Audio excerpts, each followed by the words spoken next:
On a quiet night in October 2025, the universe held its breath. A comet, older than the sun, older than our world, slipped behind the burning light of the star that gave us life. For 22 days, no telescope could see it. Only silence, only sunlight, blinding, endless, absolute. And yet, somewhere behind that brilliance, ancient ice was melting.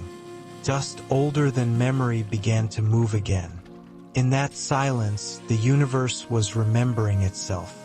Some called it a comet, some an omen, but maybe it was neither.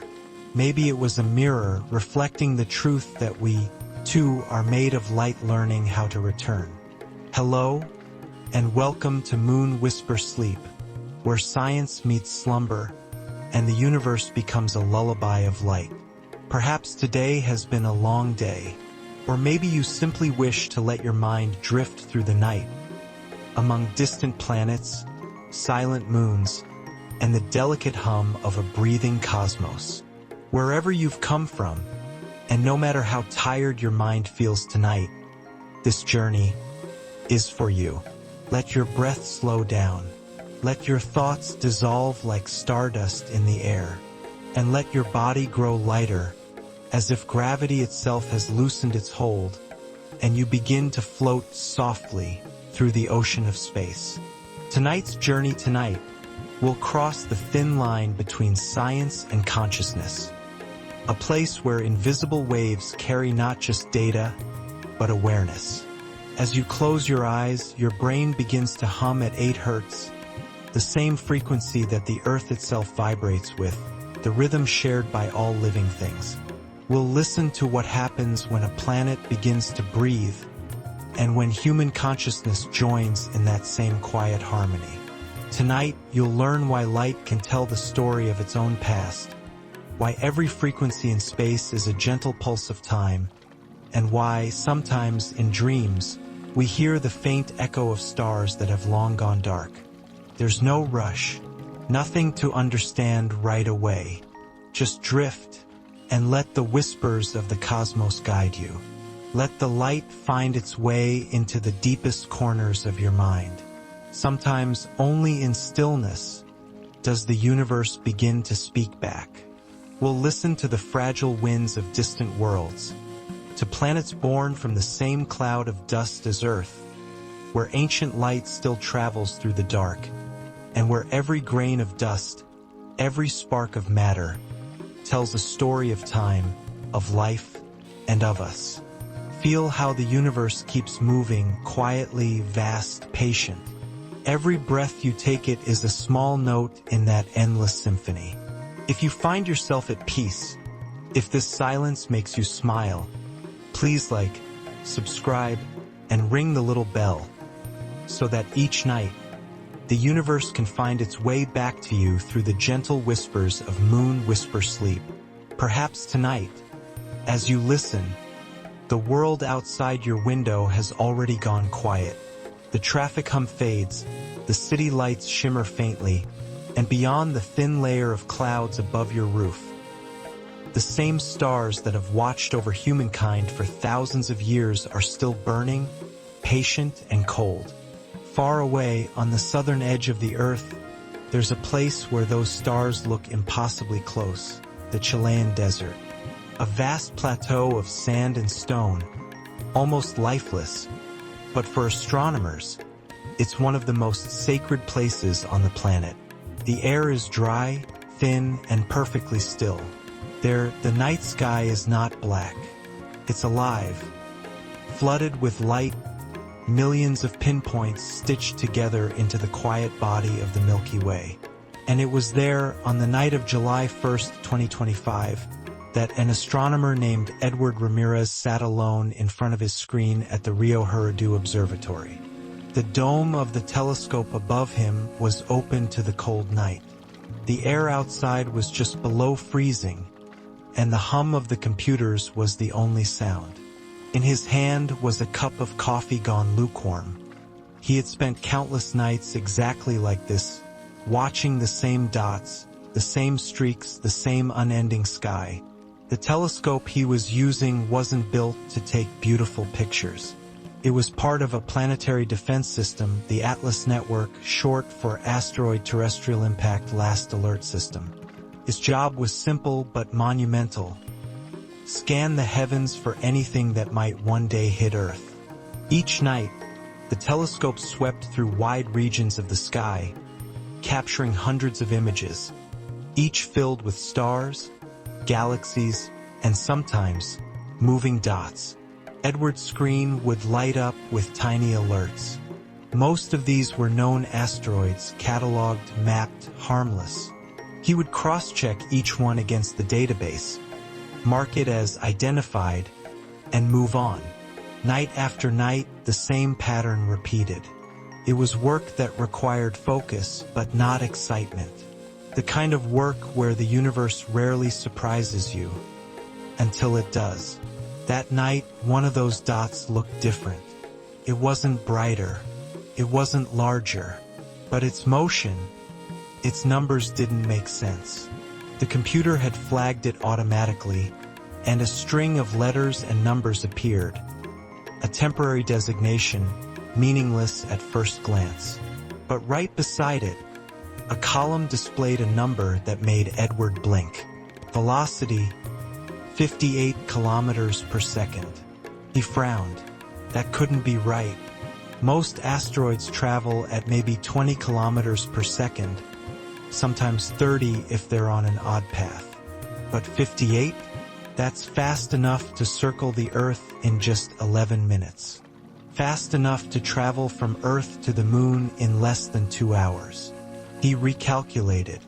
Once, twice, the same result. He checked the observation timestamps, no errors. He verified the calibration data, still good. And then, quietly, he realized what it meant. This object was not orbiting the sun.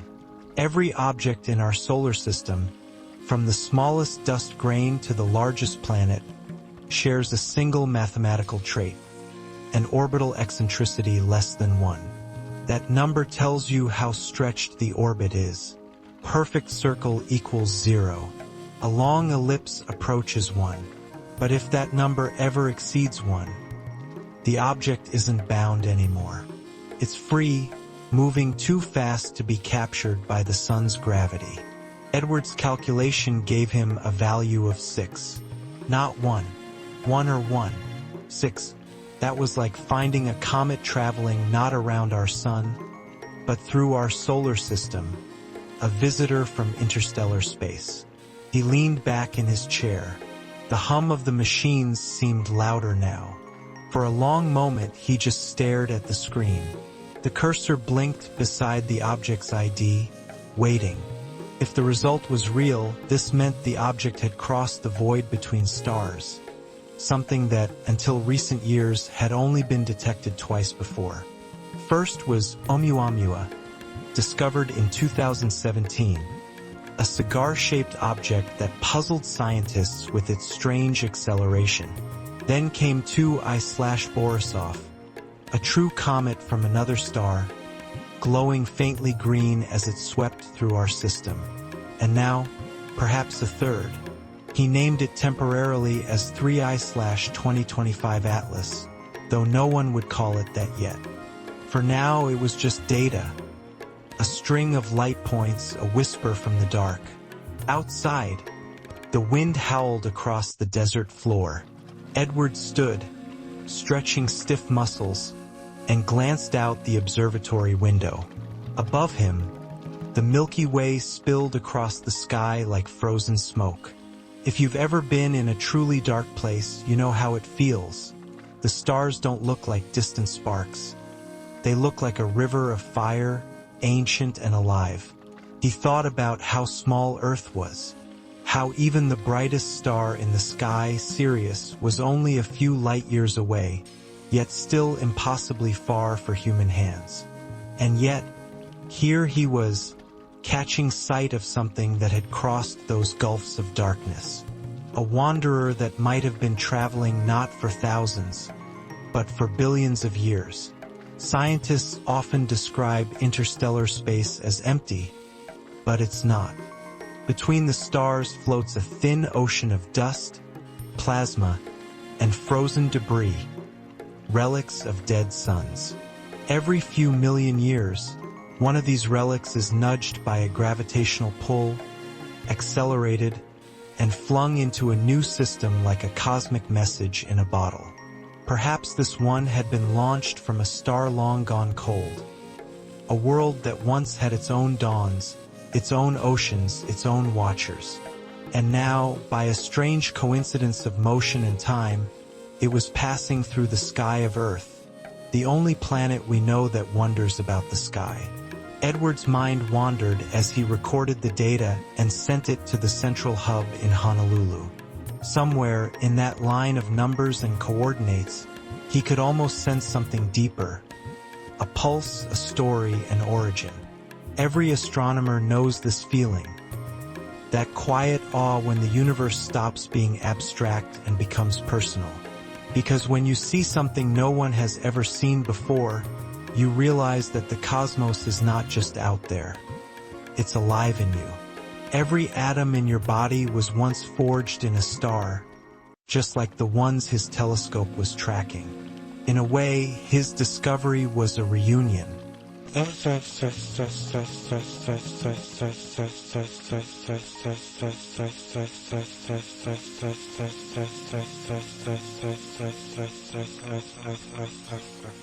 Understood for the next morning.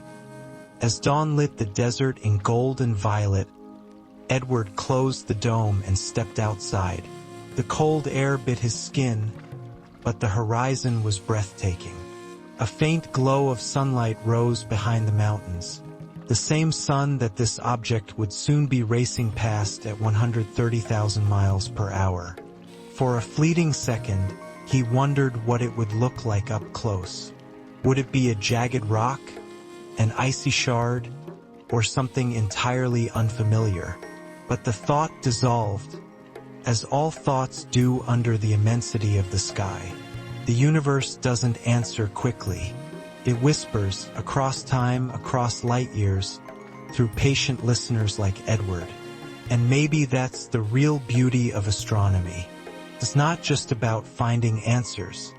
It's about learning to wait, to sit quietly in the dark, and to recognize that even a flicker of light crossing billions of kilometers is worth staying awake for.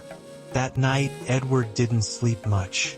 He kept replaying the images, checking, verifying, thinking about that single dot among the stars. There was no way to know yet what it truly was. Only that it was moving fast, too fast, and that it had come from somewhere far, far beyond the borders of our familiar sky. When he finally stepped away from the console, the sun had risen. Its light spilled across the Atacama Desert, a place so dry that nothing decays, where even shadows seem eternal.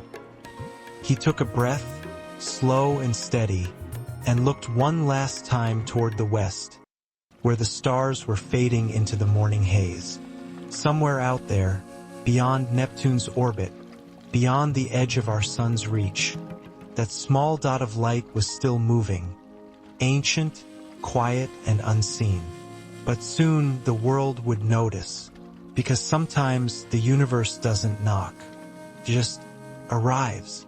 And on that cold July night, as the desert exhaled under the Milky Way, humanity had already begun listening. Breathe in slowly. You are hearing the same story the stars have been telling since time began.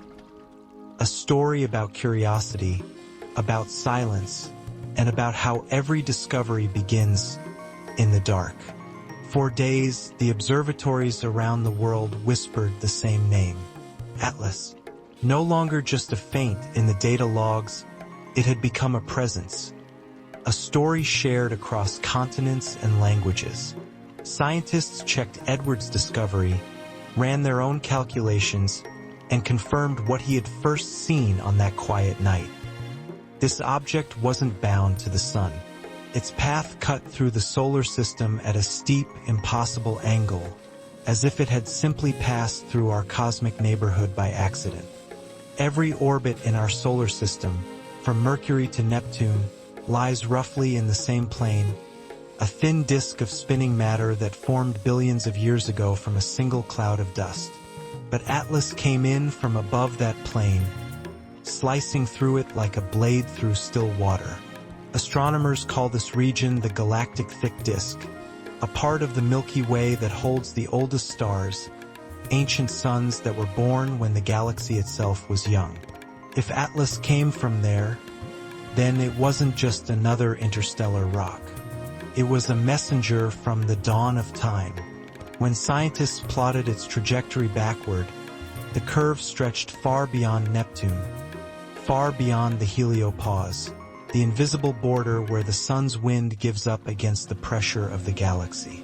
Past that lies interstellar space, a place where the light from our sun fades to a single pixel among billions. There, in the dark between stars, physics changes. The radiation is colder, gravity weaker, and even the concept of time becomes strange. A single year can pass without a single collision between dust grains. Light takes centuries to move through the thin interstellar fog. It's a world of silence, the true night of the universe. And yet Atlas had crossed that void. 58 kilometers per second. Too fast for comfort, too precise to be random. It had traveled through the gravitational fields of countless stars, each encounter bending its path just slightly, giving it a small kick of speed. A cosmic pinball game lasting billions of years. Every close pass, every slingshot was like a heartbeat, a reminder that motion itself can be a kind of memory. To reach our sun, Atlas must have been launched long ago, perhaps from the outskirts of a star system that no longer exists. Its parent star might have exploded, or faded into a cold white dwarf. Its planets may have crumbled, its oceans boiled away. And yet, this fragment, this seed of that ancient system, continued its journey. There's something poetic about that, isn't there? That even when stars die, they still send out little pieces of themselves. Travelers that carry their light, their dust, their story, out into eternity. It reminds us that nothing in the universe is truly lost. Not light, not matter, not even memory. Every time a comet falls toward the sun, it brightens. Not because it's alive, but because the sunlight awakens what was once frozen. It burns, and for a brief moment, it shines more brightly than ever before. And maybe that's what life is, too. A brief warming between two infinities of cold. Astronomers began to describe Atlas as a hyperbolic messenger. Its path wasn't an orbit. It was a crossing. It would come, pass near the sun, and then be flung away forever. A visitor, not a resident. Just like the name suggests, Atlas, the bearer, the traveler who carries the sky. At the UK National Astronomy meeting, a young astronomer named Matthew Hopkins stood before a packed room. He presented the data and said, "Based on its velocity and trajectory, we estimate this object to be roughly 10 billion years old." 10 billion years. The room fell silent. You could almost hear the universe breathing between those words. To call something 10 billion years old is to call it older than the Earth, older than the Sun, older than the Milky Way as we know it. If that estimate is true, then Atlas has seen the galaxy form, has drifted through the first generations of stars, and has witnessed the birth of countless worlds, long before life began on ours. For scientists, that realization was humbling. For dreamers, it was divine. Because if Atlas could survive that long, then perhaps everything, even us, might endure in some form, drifting through the dark, carrying our stories like starlight. That night, as telescopes continued to track the object, Edward stepped outside again. The desert wind brushed against his skin, and above him, the constellations slowly rotated. Somewhere up there, that faint point of light was already moving closer to the sun, about to reveal its true nature. He whispered, almost to himself, "Welcome, traveler. May your journey be gentle." And in that whisper, you can almost hear what humanity has always wanted to say to the unknown. We see you. We're listening. And you're not alone. Let the thought settle. The universe isn't silent. It's just speaking a language of patience. The galaxy we live in, the Milky Way, is not flat. It looks that way from afar, a glowing spiral of arms winding around a bright center. But beneath that grace hides complexity. The Milky Way has layers, like the rings of an ancient tree, each one carrying the memory of a different era. Astronomers call the two main layers the thin disk and the thick disk. The thin disk is where we live, a region filled with younger stars, bright nebulae, and newborn planets. But the thick disk, the one above and below, is different. It's older, darker, a fossil of the galaxy's youth. When the team traced Atlas's path through space, they realized it didn't come from the thin disk where the sun resides. Its trajectory intersected the thick disk, an ancient realm of slow, heavy orbits and dim, metal-poor stars. That meant something extraordinary. Atlas might have formed during the earliest days of the Milky Way, long before the sun existed. In those early epochs, the galaxy was a violent place. Stars collided, merged, and exploded like sparks in a cosmic forge. Every supernova seeded the newborn galaxy with heavier elements: carbon, oxygen, iron, the ingredients of life. Out of that chaos came order, and out of that order perhaps came Atlas. Imagine it, a young galaxy only a few 100 million years old. Clouds of gas folding into stars, planets forming in disks of dust. And somewhere in that swirling nursery, a small icy fragment was born. An ancient comet long before Earth was even dust. Billions of years later, that same fragment drifts past us, still intact, still glowing faintly with frozen molecules from the dawn of time. When the James Webb Space Telescope observed Atlas, it detected high levels of carbon dioxide and complex carbon chains, molecules that could only have formed in cold, pristine regions untouched by radiation from young stars. This was not just a comet. It was a time capsule, preserving chemistry from an age before life had even begun anywhere near here. If we could touch it, we might hold in our hands atoms that once drifted in the same cloud that gave birth to the first generation of suns. The suns that made the metals in our blood, the oxygen in our lungs, and the calcium in our bones. The more scientists studied, the more poetic the data became. One researcher wrote, "Atlas carries the fingerprint of an era before memory, a signature from the first starlight. To the human mind, 10 billion years is unimaginable. But for the galaxy, it's only middle age. And yet, in that vast span of time, a frozen body survived, unbroken, unchanged. How? Perhaps because it never came near a star until now. It wandered the dark like a monk in exile, untouched, patient.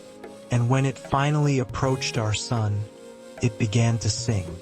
Not in sound, but in light, in the spectral lines that telescopes translate into color and frequency. Every molecule that sublimates off its surface emits a unique wavelength, like a musical note. Together, they form a melody older than language, a message from the thick disk. The message says, "We were here before you. We watched the galaxy grow. And even now, we are still moving." To hear that, to decode that music of ancient chemistry, is to realize how short our own story is, how young our civilization truly remains. While Atlas drifted for 10 billion years, our species has existed for less than 300,000. And yet, in this small blink of cosmic time, we have built machines that can hear the whispers of the universe. We have learned to listen. That, too, is part of the message. That intelligence, no matter how fragile, can emerge anywhere light has touched long enough to wonder about itself.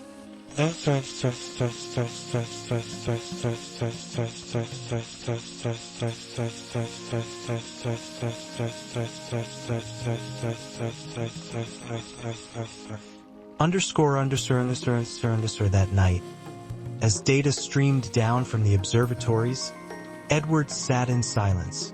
He thought about the numbers on his screen, velocities, temperatures, molecular ratios, and how they connected to something much larger. Somewhere between science and awe, he began to feel a kind of reverence. Not for the discovery itself, but for the continuity, the quiet, endless movement of things through time. Because maybe that's what the universe is really telling us through Atlas. That nothing is wasted. That every fragment of dust carries a memory of the stars that came before. That even silence has its own rhythm. He whispered again, as if to the comet or perhaps to himself, "If you remember the beginning, tell us how it felt." And in the long quiet of the desert night, only the wind replied, a soft echo, like starlight brushing against stone. Everything you see, every breath, every spark, every heartbeat, was born from the same ancient fire. Atlas is not just a comet. It is a reflection of what remains when time forgets everything else. When astronomers traced the object's path backward through space, the data revealed something extraordinary. Atlas did not come from the thin disk of our galaxy, the region where the sun and most young stars orbit. Instead, it came from far above and below that plane, from what astronomers call the thick disk of the Milky Way. The thick disk is older, slower, and quieter. Its stars contain far fewer heavy elements, because they were born before most of the galaxy's metals existed.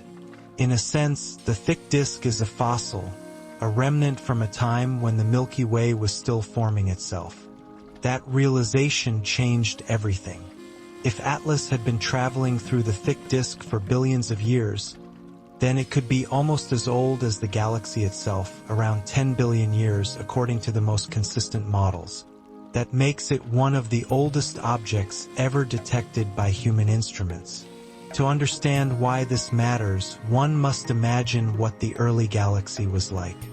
10 billion years ago, the Milky Way was still young. Its stars born from clouds of hydrogen and helium, its arms not yet settled into their graceful spiral. Supernova explosions were common, filling space with heavier atoms, carbon, oxygen, nitrogen, iron. Those were the ingredients that would later build planets, oceans, and life. Atlas may have formed from that ancient debris, a small icy fragment left over from the first generation of stars. It drifted through time, largely unchanged, until a chain of gravitational encounters pushed it toward our sun. By the time it arrived here, it was carrying within its frozen body a record of conditions from the dawn of the galaxy. When the James Webb Space Telescope examined it, the spectra showed something remarkable. Atlas was dominated by carbon dioxide and depleted in diatomic carbon, a chemical fingerprint unlike most comets in our solar system. That composition suggests it had never been near a star before.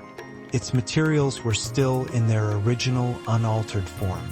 In other words, Atlas was a preserved sample of prestellar chemistry, a time capsule from an era before the sun was born. Every molecule evaporating from its surface carried information about the early universe. The temperature, the radiation, the balance of elements that shaped everything to come. For astronomers, this was more than a discovery. It was an encounter with the deep past, a chance to look directly at matter untouched for 10 billion years. When we observe an object like this, we're not just seeing where it is, we're seeing where we came from. Because the same atoms released by those early stars eventually became the atoms of our bodies. The iron in our blood, the calcium in our bones, the oxygen in our breath, all once drifted through space just like this. Every comet, like Atlas, is a messenger of continuity. It reminds us that nothing in the universe truly disappears. It only changes form. The dust of one star becomes the seed of another. And in that slow exchange, the galaxy remembers itself. Atlas's trajectory across our sky is just a single line among billions, yet it connects two distant epochs. The moment when the Milky Way began to shine, and the moment when a species on one of its planets learned to wonder about that light. For a few short weeks, telescopes around the world tracked its movement. Not because it was dangerous, but because it was ancient. It represented endurance, the quiet persistence of matter across cosmic time. If we could compress the history of the galaxy into a single year, then Atlas would be a fragment from the very first day, drifting now into our present, a reminder that the universe has been awake far longer than we have known how to look. And perhaps that is its true message, that even across 10 billion years of silence, the universe still finds a way to speak. Not in words, but in light. When the Hubble Space Telescope first locked onto the object, it was more than 270 million miles away. A faint, moving point surrounded by darkness. Hubble tracked it carefully, frame by frame, like a slow heartbeat against the static noise of the cosmos. The image that emerged was subtle but extraordinary. A narrow teardrop of dust stretched behind a small, bright nucleus. A trail formed not by impact, but by sublimation, a process where solid ice turns directly into gas under sunlight. That vapor carried microscopic grains, particles that had been frozen since the earliest epochs of the galaxy. To understand why this is significant, we must remember that cometary ice is one of the purest records of cosmic history. Each molecule within it is a signature of the environment in which it formed. The ratio of water to carbon dioxide, the amount of methane, ammonia, or hydrogen cyanide. These are chemical fingerprints that tell us how cold, how dense, and how energetic the early regions of space once were. Most comets in our solar system have been baked for billions of years by repeated passes near the sun. Their outer layers have lost much of the volatile carbon compounds that once filled them. But Atlas was different. Its spectrum revealed an unusually high concentration of carbon dioxide, a gas that disappears early in a comet's life. That meant this object had likely never come close to a star before. In the language of astronomy, that makes Atlas pristine, untouched. It carried, within its frozen heart, the unaltered chemistry of a time long before the sun existed. To study that chemistry, the James Webb Space Telescope observed it in infrared, where cold molecules sing their most distinct songs. Every element absorbs and emits light at precise wavelengths, so when light from the sun reflects off the comet, the missing wavelengths reveal which molecules are there. Through that analysis, Webb detected not just carbon dioxide, but faint traces of carbon monoxide, methane, and formaldehyde, building blocks of organic chemistry. These simple molecules are the precursors to amino acids, the same types of compounds found in meteorites that have struck Earth. It suggests that long before life began here, the ingredients for biology were already drifting between the stars, preserved inside ice like this. Astronomers often say that comets are time travelers, not because they move through time differently, but because they store it. They are archives of the early universe, preserving information that would otherwise have vanished. When sunlight strikes that ancient ice, it awakens the past. The gas expands, dust scatters, and for a moment the comet becomes luminous. Not from within, but from what it releases. It is light born of memory, light that has waited 10 billion years to be seen again. And yet, there is a quiet irony in this. The very act of observation, the heat, the light, destroys what it reveals. Each photograph we take of a comet shows us its own unmaking. To see it clearly is to watch it disappear. In early September, astronomers noticed something strange. Atlas was venting enormous amounts of carbon dioxide, but its trajectory did not change. Normally, as gas jets push outward, a comet's path shifts slightly, like a slow, natural rocket. But this one stayed perfectly steady. That stability raised questions about its structure. Was it unusually massive, so dense that the gas could not move it? Or was there something we did not understand about its internal makeup? Perhaps layers of heavy metal mixed with frozen carbon? Both possibilities challenged what we thought we knew about how comets behave. The polarization data added more mystery. When light reflects off dust, it becomes polarized, its electric field oriented in a particular direction. By measuring that polarization, astronomers can infer the size and composition of the particles.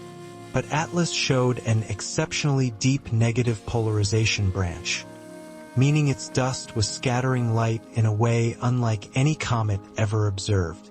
No known model could explain it. Some called it coincidence. Others called it evidence of something we hadn't yet learned to recognize. But perhaps the most meaningful interpretation is also the simplest, that Atlas reminded us how much of the universe remains unmeasured. For decades, we've mapped galaxies, weighed stars, and traced the cosmic web. Yet a small fragment of ice, barely 5 kilometers wide, can still rewrite our understanding of what's possible. The astronomers who watched it often described a strange feeling while analyzing the data. Not fear, not even awe, but quiet humility. Because every spectrum, every pixel of light, was a message from matter older than our world. Soon, Atlas would swing behind the sun, hidden from every telescope on Earth. No one knew what would happen then. Some comets disintegrate under the sun's heat. Others survive and emerge transformed, their surface reshaped, their orbit altered, as if reborn. Whatever awaited it beyond the glare, its light had already spoken. For a brief moment in human time, we had seen ancient ice release forgotten light, and in doing so, we caught a glimpse of the galaxy remembering itself. In October of 2025, Atlas reached perihelion, the closest point in its orbit around the Sun. From Earth's perspective, it slipped behind the blinding light, vanishing completely from view. For the first time since its discovery, no telescope on our planet could see it. At observatories across the world, the screens went dark. Data streams ended. The last image recorded by Hubble showed only a faint streak, already fading into the glare. And then silence. For 3 weeks, no signal, no spectrum, no confirmation of its existence. Just sunlight. A constant, merciless brilliance that erased everything behind it. Astronomers call this the solar conjunction, the period when an object passes directly behind the Sun from Earth's point of view. For most comets, it is a brief disappearance before they re-emerge. But for Atlas, this passage meant something different. Its orbit would take it within 34 astronomical units, closer to the Sun than Mercury. At that distance, temperatures can exceed 2,500 degrees Celsius. The radiation pressure is immense, and the gravitational gradient across the object's body can pull it apart. Comets have faced this before. In 2013, Comet Ison approached the Sun under similar conditions. It brightened spectacularly, then vanished in an instant, destroyed by the same light that revealed it. Others, like Comet Lovejoy, have survived, emerging fragmented but alive, their surfaces reshaped, their tails reborn. No one knew which fate awaited Atlas. In Chile, Edward, the same astronomer who first found it, stayed at his console long after the data feed went silent. He checked the telemetry again and again, but there was nothing new to see, just noise. He wasn't alone. Across the planet, teams from NASA, ESA, and countless amateur observatories waited. The sky was the same for all of them. A void of light so bright it became its own kind of darkness. To scientists, the wait was technical, a pause in observation until geometry allowed the telescopes to see again. But to many others, it felt symbolic. A celestial intermission, a moment when knowledge itself seemed to hold its breath. Behind the sun, the space around Atlas was a storm of radiation and magnetism. Streams of charged particles, the solar wind, collided with its surface, stripping away layers of ancient ice and dust. Each molecule that broke free was heated, ionized, and swept outward. If the nucleus held, it would survive. If it fractured, the pieces would scatter into an invisible cloud. And yet, there is something almost sacred about this kind of disappearance.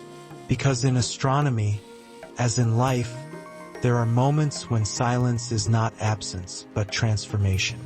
When light becomes too strong to see, it does not cease to exist. It simply moves beyond what our eyes can bear. The sun, in this sense, is both veil and mirror, concealing what it burns, revealing what endures. During those weeks of blindness, instruments across the solar system continued to listen. The Mars Reconnaissance Orbiter, the Solar and Heliospheric Observatory, and even the JUICE spacecraft near Jupiter all turned their sensors toward the expected reemergence point. Data trickled in slowly. No images yet, only variations in brightness, minute fluctuations in solar radiation, tiny hints that something was happening just beyond the glare. For astronomers, this waiting became its own form of observation. Patience turned into a method, because the universe does not always answer immediately. Sometimes, it simply waits for us to become quiet enough to hear. When Atlas finally reappears, if it does, its structure will tell the story of what it endured. The shape of its tail, the intensity of its outgassing, the color of its spectrum. Each will reveal how the sun sculpted it in fire. If it survives, it will carry scars, cracks, fractures, new layers of crystallized minerals. If it doesn't, its dust will become part of the solar wind, spread across interplanetary space, and perhaps one day drift toward another world. That too is survival. In the end, the disappearance of Atlas behind the sun reminds us of something both scientific and spiritual. That knowledge is not the opposite of mystery, but its continuation. The universe reveals itself through cycles: appearance, transformation, return. Light vanishes only to emerge again in a different form. And every moment of silence is the beginning of another kind of sound.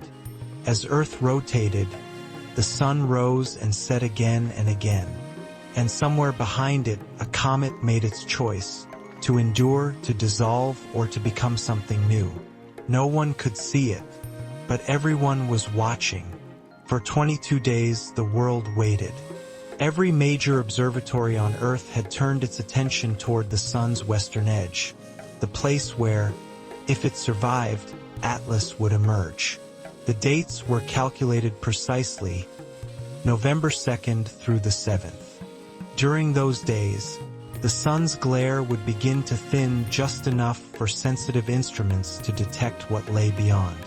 Teams from NASA, the European Space Agency, Japan's JAXA, and several independent telescopes in Chile, South Africa, and the Canary Islands prepared.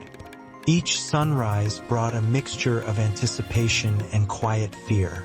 Because in astronomy, there are few things more humbling than waiting for light that might never return. The first photons at 3:12 Universal Time coordinated on November 3rd. The Solar and Heliospheric Observatory, SOHO, recorded a faint anomaly, a streak of light only 4 pixels wide, moving against the background flow of solar wind. Within minutes, observatories across the globe confirmed the detection. It was faint, unstable, but undeniably there. Atlas had survived. Not intact, but alive. Its brightness curve was irregular, suggesting a fragmented nucleus. Spectral analysis showed an enormous outburst of gas and dust, like the debris of something that had nearly torn itself apart. Yet it still moved on its predicted path, a line of light emerging from behind the solar corona, like a whisper returning from silence. The astronomers watching from ground-based telescopes reported something else. 2. The light wasn't white. It had a subtle green hue, faint but distinct. At first, many thought this was a sensor artifact, but spectrographic readings confirmed the presence of C2 diatomic carbon, a compound that glows green when excited by ultraviolet radiation. That was unexpected. Just 2 months earlier, measurements from the Very Large Telescope in Chile had shown that Atlas was carbon chain depleted, meaning it should not have been capable of glowing green at all. Something had changed. The extreme heat of the perihelion, over 2,500 degrees Celsius, may have melted and restructured layers deep beneath its crust, exposing materials that had been sealed away since the formation of the Milky Way. In effect, the comet had been reforged by the sun. The science of survival comets like Atlas are fragile. They are made not of rock, but of loosely bound ice and dust, their density often lower than that of cork. They are held together not by strength, but by cohesion, a fragile balance of cold, pressure, and shadow. When such a body approaches the sun, the gradient of gravity across its surface can exceed its own internal strength. One side feels a stronger pull than the other, causing tidal stress fractures that can tear the nucleus apart. This process, called tidal disruption, is the same mechanism that can rip apart stars when they pass too close to black holes. But in a comet, it happens more delicately, a slow unweaving molecule by molecule. What made Atlas extraordinary was its endurance. Despite the violence, it had not been obliterated. High-resolution images from the ESA's solar orbiter revealed a diffuse cloud at its leading edge, the likely remains of a broken nucleus still traveling together. Within that cloud, spectrometers detected something new: crystalline silicates. These are minerals that only form at temperatures above 1,000 degrees Celsius.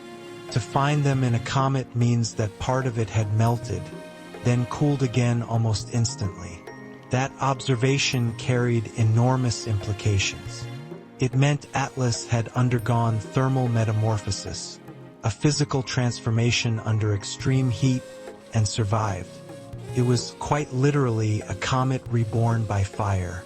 Forgotten light in astronomy, we often think of light as a messenger, a carrier of information across space and time. But in Atlas, light played a dual role. It was both destroyer and archivist. When sunlight struck its nucleus, the heat sublimated layers of ancient ice, releasing gas that reflected and scattered photons. Those photons, captured by telescopes, were not just light from the sun. They were light transformed by matter billions of years old. In that sense, every observation was a conversation between ages. Ancient atoms meeting modern instruments, frozen memory meeting curiosity.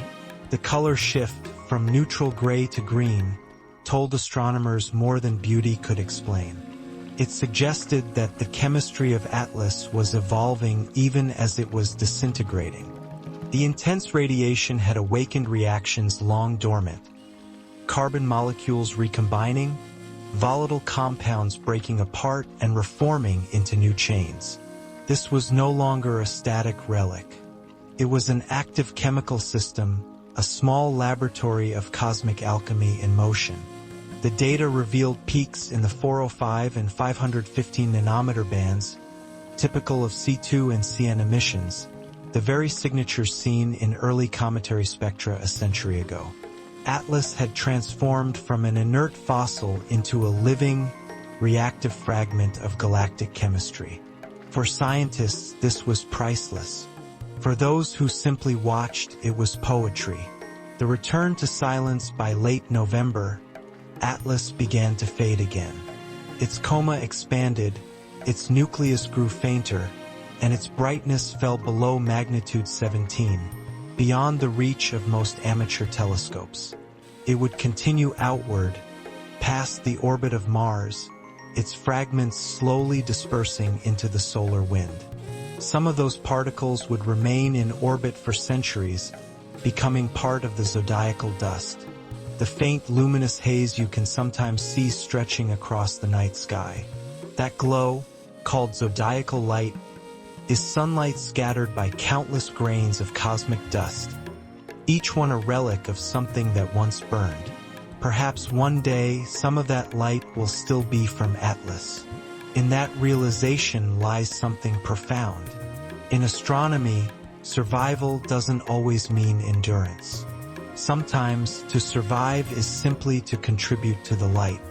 The atoms that left Atlas during its closest pass are now part of the solar wind, traveling outward toward Jupiter, Saturn, and eventually beyond the heliopause, back into the interstellar medium from which it once came. The circle is complete. The comet's story, in that sense, mirrors our own. We, too, are matter borrowed from dying stars, briefly illuminated, then returned to the darkness. And perhaps that is what Atlas truly showed us. That even in destruction, there is continuity. Even in silence, there is memory. And even after 10 billion years, light finds a way to return. By December of 2025, the Comet 3I Atlas had faded beyond detection. It no longer appeared in the sky, not even in the deepest exposures from Hubble or the James Webb Space Telescope. For most people, it simply vanished. A brief light, gone as quietly as it came. But in the scientific world, the story of Atlas was only beginning. Its disappearance marked not an ending, but the start of one of the most remarkable chapters in modern astronomy. A chapter about origins, resilience, and the strange dialogue between matter and consciousness. What Atlas left behind, the data collected during its 6-month passage through the inner solar system, was enormous.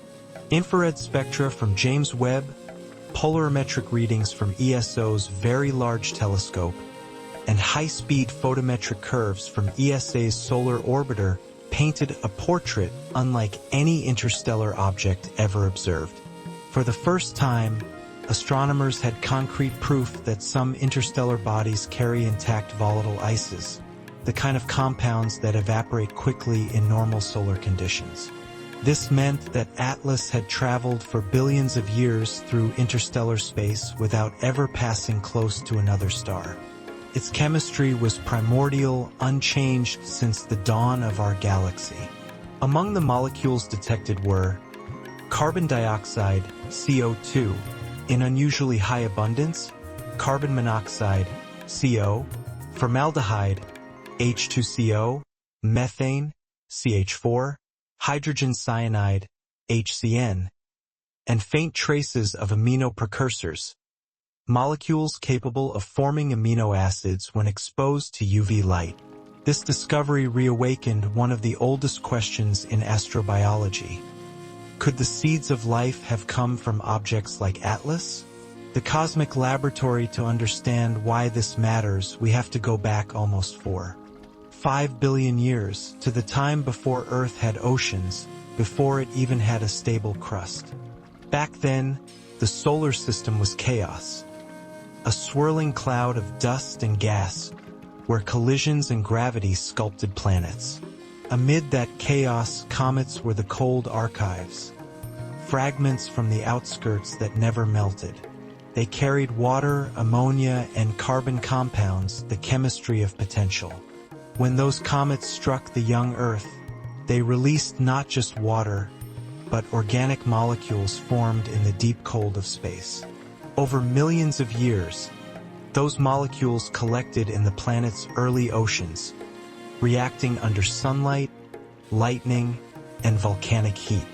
From those reactions came amino acids, peptides, and eventually life itself. This idea, known as panspermia, has evolved into a more refined version. Not that life traveled across the stars already alive, but that the ingredients of life did. Atlas gave us a direct glimpse of that process, a frozen chemistry experiment billions of years in the making. The Atlas hypothesis. By early 2026, research papers began appearing in Nature Astronomy, Science, and the Astrophysical Journal. One term started to appear repeatedly: the Atlas hypothesis. It proposed that interstellar comets like Atlas are not just wanderers, but vectors of chemical inheritance, natural couriers that distribute prebiotic compounds across galaxies. A single comet traveling for 10 billion years could encounter dozens of star systems, depositing molecules, collecting dust, and then moving on. The galaxy, in this view, is not a void but a vast network of chemical exchange, a living ecosystem of matter and time. The idea resonated deeply with both scientists and philosophers, because it suggested that life, in its most primitive form, is not confined to planets. It is woven into the very process of cosmic evolution. Science of the remnants. Weeks after Atlas disappeared, astronomers continued analyzing its dust trail. The NASA Solar Terrestrial Relations Observatory, STEREO, detected micron-sized particles spreading along its trajectory. Using light polarization, scientists determined that many of these grains were graphitic carbon, while others were rich in silicates, tholins, and organic residue. Tholins are complex organic polymers, molecules that form when ultraviolet light reacts with methane and nitrogen. They are found on Titan, Saturn's largest moon, and are believed to be precursors of biological chemistry. The presence of tholins in Atlas's dust meant one thing: chemical complexity was not a rare accident of Earth. It was common, universal. That realization reframed our understanding of the Milky Way. Instead of a cold mechanical structure, it became a chemical continuum, where starlight, dust, and gravity continually reshape matter, from simplicity toward complexity. In that sense, the galaxy itself is a kind of slow alchemist. The human reflection, but the legacy of Atlas is not only scientific. It is existential. For months after its disappearance, social networks and astronomy forums were filled with discussions, poems, and reflections. Artists painted the green comet of memory. Children in classrooms watched simulations of its orbit. And among scientists, there was a quiet emotional resonance, a reminder of why humanity looks up at all.